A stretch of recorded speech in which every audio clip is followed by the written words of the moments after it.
Hey everybody, it's Jeremy. Welcome back. Here in the US, it's getting toward the end of the summer, which means that fruits are coming into season. And as a kid, I actually didn't like hardly any fruits unless they came in a can. Although we're actually planning on going out soon and doing some fruit picking ourselves, which is going to be a great blast. But in today's video, I want to address and tell you why fruits are paleo, why they're good to eat, and also what type of fruits are actually not paleo and you shouldn't eat them.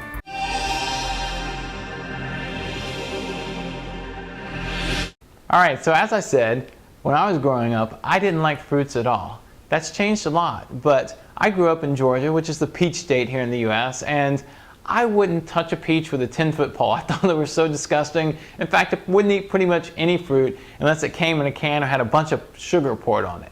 That's changed, but I was very different from most of our ancestors. Humans have eaten fruit for pretty much as long as they could find it. Whenever, wherever they could find it, humans would eat whatever fruit they found. So from that perspective, it's very paleo. But if you know me, you know I don't really like relying on evolution. So let's talk about fruit very quickly and discuss why it's paleo from a nutritional standpoint.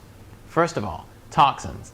Unlike grains and legumes, which have things like lectins and prolamines to protect themselves, and which will cause us digestive issues and hormonal problems, mostly digestive issues, fruits don't protect themselves in that way. Fruits protect their seeds so that seeds either don't get eaten and thrown on the ground or just pass straight through and get pooped out. Either case, they end up on the ground growing a new fruit. In other words, what that means is that fruits don't need to have lectins. They have a few, but not very many, and don't need to have prolamines to protect themselves, and so they're low in those toxins for us, which means that fruits are low in toxins and good for us to eat and paleo in that way. Secondly, they are very nutrient dense. Now, people actually overestimate fruits a little bit.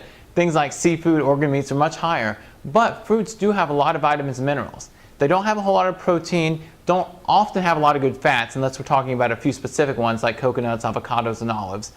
But they do have a lot of micronutrients. You know, they tend to have a lot of vitamin C and some other vitamins, and a fair amount of minerals. And so, in that respect, they're actually pretty nutrient dense, and in fact, more nutrient dense than most food groups. So, in the end, very low in toxins, very high in nutrients, and very paleo.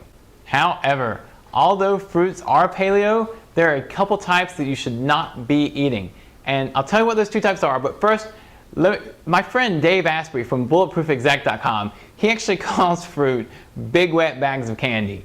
And he is right to a degree. They have a fair amount of sugar, so they're pretty much like candy, but what they have that most candy doesn't have is water and fiber. And that's important because it A, slows the digestion of that sugar, and B, makes sure that you're just not gorging yourself on fruit. It's really hard to do because you would be taking in a lot of water and a lot of fiber, which will make you full. So, the two types of fruits that you should not eat, first of all, fruit juice. Because what are you doing with fruit juice? You're taking the sugar and the water from the fruit, you're taking out a lot of the vitamins, taking out all of the fiber, and you're just putting that sugar and water into a cup and drinking it. You know what that's called? Soda. Coke, Pepsi, no different from fruit juice. If you're drinking fruit juice, it's just like drinking soda. You might as well be drinking a can of soda. No different because you've taken out all the fiber and a lot of the vitamins and minerals. Second type of fruit you should not be eating, dried fruit. Again, what are you taking out? You're taking out the water, which is one of the things that keeps you satiated and keeps you from eating too much. If you take it out, you will gorge yourself on dried apricots, prunes, which are dried plums, raisins, dried grapes. Those things are so easy to overeat. You absorb the sugar much faster, are not paleo, would rarely have been found by our ancestors, probably never because other animals would have eaten them first, and are not healthy for you from a nutritional standpoint. So, that's it for today. I think you should eat all the fruits you want in general. There are certain exceptions to that. In particular, two cases. No fruit juices, no dried fruits, not paleo in the least and not healthy. If you have thoughts about when you should or shouldn't be eating fruits, or even tell me what your favorite fruit is. For me, I particularly love pears. I didn't love them growing up, but right now I'm on a pear kick. If you have a favorite fruit, let me know in the comments below. Like the video, and right here there is a click to subscribe button. Love to have you all subscribe so that we can keep you up to date on all the new videos we come out with every Monday and Wednesday. We'll let you know, keep you updated on all the tips and everything else.